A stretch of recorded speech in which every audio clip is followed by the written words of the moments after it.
नांदेड जिल्ह्यामध्ये एकही मोठा उद्योग आलेला नाही।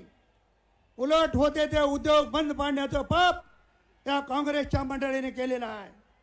नांदेडमध्ये मोदी टायर प्रकल्पासाठी 400 एकर जमीन संपादित केलेली असून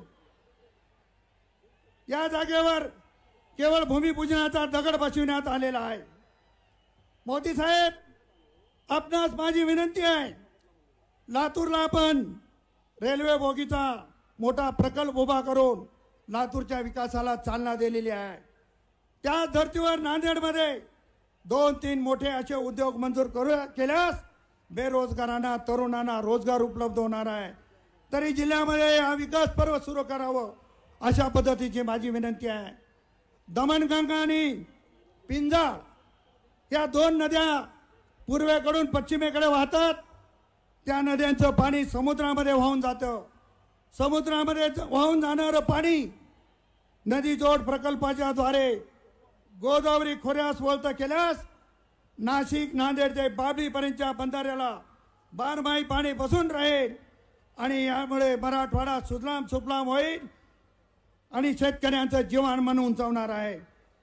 मुखेड आणि देगलूर तालुक्यामध्ये वरदान ठरणारा लेंडी प्रकल्प 25 ते 30 वर्षापासून अर्धवट स्थितीमध्ये आहे। त्याही धरणाला आपण मोठ्या प्रमाणावर निधी देऊन तो धरण पूर्ण करावा अशी विनंती आहे। साहेब, नांदेड देगलूर बिदर या नवीन रेल्वे मार्गाला आपण मंजुरी दिली आणि भरीव निधी दिलेला आहे। त्याबद्दल जाहीर आभार या ठिकाणी मानतो। त्याबरोबरच नांदेड, लोहा, लातूर या नवीन मार्गास मंजुरी देऊन या दोन्ही मार्गाचं काम लवकरात लवकर सुरू करावं अशा पद्धतीची विनंती करतो। नांदेड शीख बांधवांची दक्षिण काशी असून श्री गुरु गोविंद सिंग यांच्या पावन चरणाने पवित्र झालेली नांदेड भूमी आहे। शीख बांधवांनी गुरुद्वारा बोर्डासाठी कलम 11 स्थापित होऊ नये अशी राज्य शासनाकडे विनंती केलेली आहे। त्यांच्या भावनाचा जरूर विचार करावा अशा पद्धतीची विनंती राहणार आहे। नांदेडमध्ये NTC मिल असेल अशा अनेक प्रकल्पाच्या संदर्भातलं निवेदन मी आपल्याकडे सादर करणार आहे।